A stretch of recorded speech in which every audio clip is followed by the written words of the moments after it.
बिस्मिल्लाहिर्रहमानिर्रहीम। अस्सलाम वालेकुम बच्चों, कैसे हैं आप लोग? ठीक होंगे यकीनन।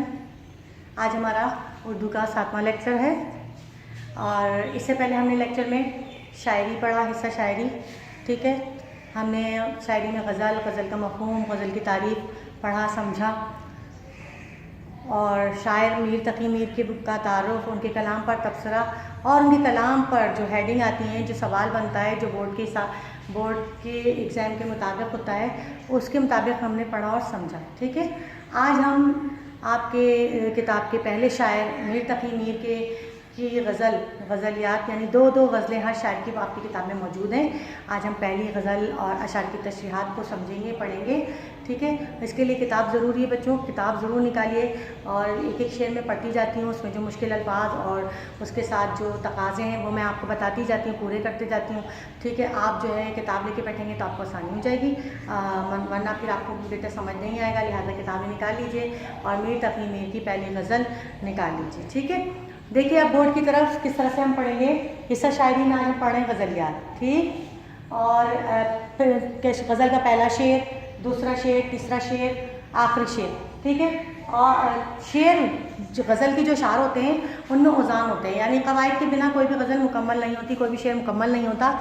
तो अब कवायद क्या होते हैं, जैसे मतला, मक्ता, रदीफ, काफिया, तशबीह, तलमी। ठीक है, ये कवायद होते हैं और इनके बगैर कोई भी गज़ल जो है वो किसी तरह से भी मुकम्मल नहीं होती। तो वो किस तरह से शेर का हिस्सा बनते हैं या शायरी में उनकी पहचान कहाँ होती है, कैसे होती है, ये हम आपको गज़ल पढ़ाते हुए साथ साथ बताते जाएंगे। ठीक है, तो आप बच्चे शुरू करते हैं। किताबें निकाल लीजिए बेटा, शाबाश। और देखिए पहले गज़ल का पहला शेर, मीर तक़ी मीर की गज़ल का पहला शेर। मीर तक़ी मीर का नाम किसी तारुफ़ को बता दी है, मैंने उनके बारे में आपको उनकी तारीफ़ और उनके कलाम पर तबसरा आपको अच्छी तरह समझा दिया।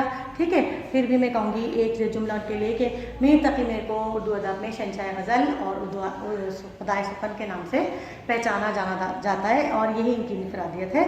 सही, अच्छा, पहला शेर है। मीर दरिया है शेर सुने ज़बानी उसकी, अल्लाह अल्लाह रे तबीयत की रवानी उसकी। ठीक है, ये पहला शेर जैसे जो गज़ल का, जो कोई भी किसी भी किस्म की गज़ल का पहला शेर जो होता है वो मतला कहलाता है। ठीक है, जैसे कि ये देखिए, ये लिखा हुआ मतला, पहला शेर मतला कहलाता है। मतला क्या होता है? मतला के मायने होते हैं तुलू होना, यानी आगाज़ होना, किसी भी चीज़ का आगाज़ होना। तो शेर का आगाज़ यानी गज़ल का आगाज़ जो पहला शेर होता है उसे मतला कहा जाता है। और इसमें ये वाला शेर जो आपका पहला शेर है, मीर दरिया सुने शेर ज़बानी इसकी, ये मतला है। ठीक है, मीर इसमें अपने बारे में कह रहे हैं कि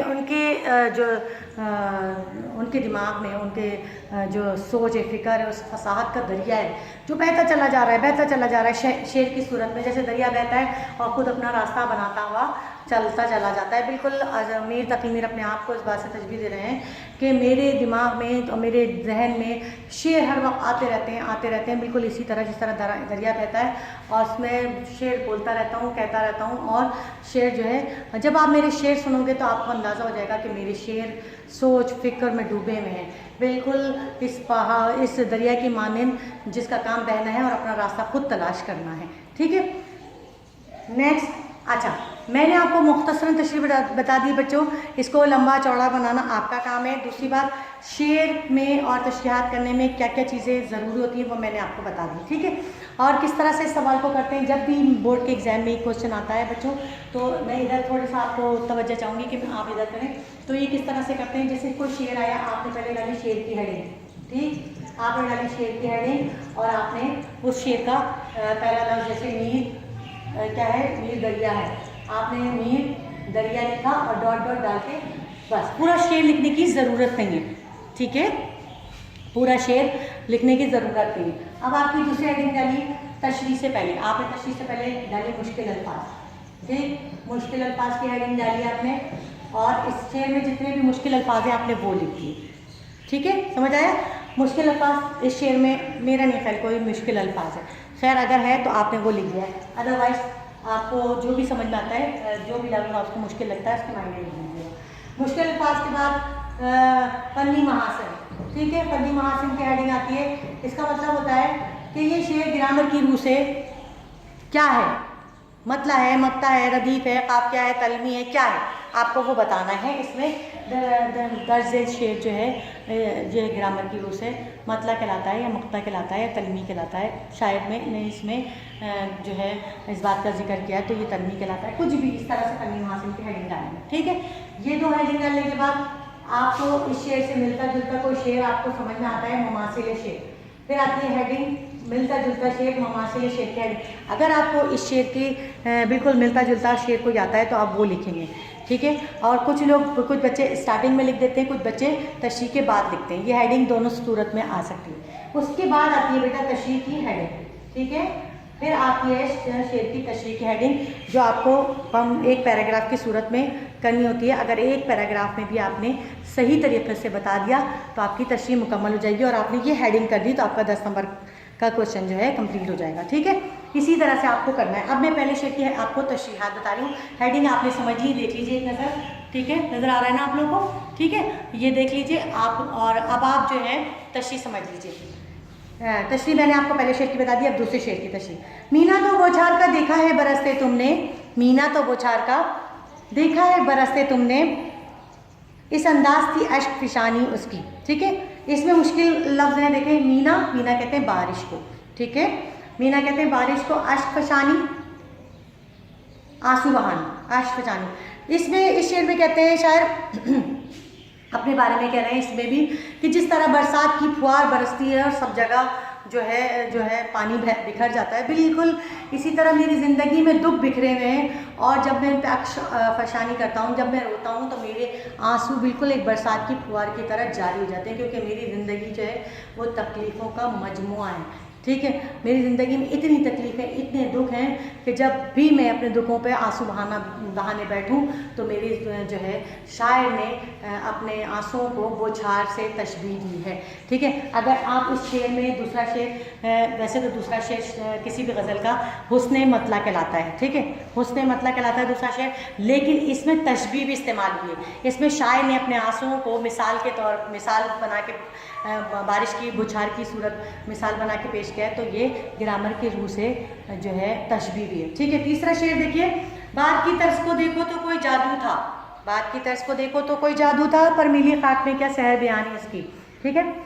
तो अब इसमें इस शेर में शायर फरमा रहे हैं नंबर 3 में, मेरा शेर इतना फसीह और इतना बामुहावरा होता है कि पढ़ते ही लोगों के दिल में असर कर जाता है, ठीक है। और मेरी कलाम में इतनी तासीर है, जादू है कि जब लोग पढ़ते हैं तो उन्हें समझ में आता है, ठीक है, और समझ में आता है। लेकिन मैं कितना भी जादू चला लूँ, लेकिन मेरा महबूब जो है वो सुनने को मौजूद ही नहीं है। जब मैं इसको सुनाने बैठता हूँ तो वो सो जाता है, ठीक है। तो मेरी सारी मेहनत जो है खाक में मिट जाती है। सरगज़िश्त अपनी किसी अंधों से शक कहता था, सो गए तुम ना सुनी आह कहानी इसकी, ठीक है। सरगज़िश्त कहते हैं आप बीती, आप बीती यानी आपकी अपनी कोई कहानी, उसको कहते हैं आप बीती। अंधों कहते हैं रंजो गम, ठीक है। आह यानी यहाँ अफसोस के मायने में कहा गया। इसमें शायर कहते हैं कितना चौथा शेर है, कह रहे हैं कि मैं अपनी कहानी शेरों की सूरत में सारी रात अपने महबूब को उसको सुनाता रहा, लेकिन क्या हुआ, अफसोस हुआ मुझे ये देखकर कि जब मैं पूरी रात उसे अपनी कहानी बयान करता रहा, अपने दुखों की, अपने गमों की, अपनी मोहब्बत की सारी दास्तान उसको शेरों की सूरत में बयान करता रहा, तो वो जो था वो सो गया, उसने मेरी कोई कहानी नहीं सुनी, मेरा कोई शेर नहीं सुना। वो इतना मेरा जो महबूब जो है वो जालिम है और वो मेरी जो है बात, मेरे शेर को, अशारों को सुनने से पहले सो जाता है, ठीक है। मर्सिए दिल के कई करके दिए लोगों को, शहर दिल्ली में है सब निशानी उसकी। मर्सिया पर समझते बच्चों, मर्सिया क्या होता है? हमने फर्स्ट ईयर में पढ़ा था ना मर्सिया, मीर अनीस का मर्सिया हमने आमद सुबह पढ़ा था ना, तो मैंने आप लोगों को बताया था कि मर्सिया क्या होता है। मर्सिया ऐसी नज़म को कहते हैं जो मरने वालों पे लिखी जाती है, ठीक है। मरने वालों की तारीफ, मरने वालों को खराज तहसीन, मरने वालों की अच्छे कलमात बयान किए जाए मरने वालों के लिए, वो नज़म जो है मर्सिया कहलाती है। लेकिन मर्सिया हर एक के लिए नहीं लिखा जाता, मर्सिया जो है चंद लोगों के लिए मखसूस है, जैसे कि करबला के शोदा, ठीक है। तो इसमें शायर ने, इसमें जो है हमारे जो मीर तकी मीर हैं, इसमें शायर जो कह रहे हैं मर्सिया को, कहते हैं ज़िंदगी भर लोगों को अपने दुख को दर्द से तशबीह दे रहे हैं मर्सिया को। मैं अपने दुख को दर्द की कहानी लोगों को सुनाता रहा, मैं अशार के ज़रिए, मगर किसी ने मेरी दिलजोई नहीं की।